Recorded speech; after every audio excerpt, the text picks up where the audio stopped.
key takeaway for me from the Young Money Report is that most young savers actually do manage to save, but what they don't do is save regularly.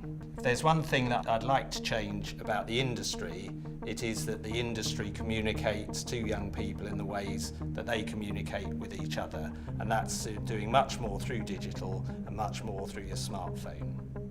My message to Generation A is that they've never been in a more fortunate position in terms of the amount of information that's available and out there. It needs to be filtered a bit, and you need to spend a bit of time understanding it, but do that and it'll be well worth it.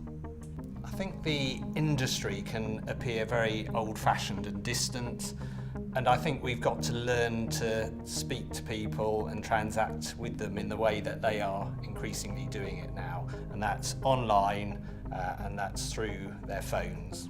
I think that Generation A faces all the same problems that my generation did. Housing is even more expensive, that's true, but at the same time people have more options and more access to information than they've ever done.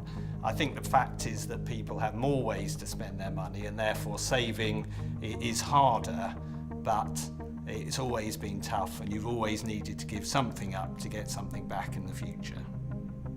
My best saving and investment tip for younger people is to spend a bit of time each week looking after their finances. So you're happy to go down to the gym, you're happy to spend a bit of time getting your body and your looks in good order. So invest a bit of time in making sure that your finances are in the best possible footing, and you'll be repaid many times over.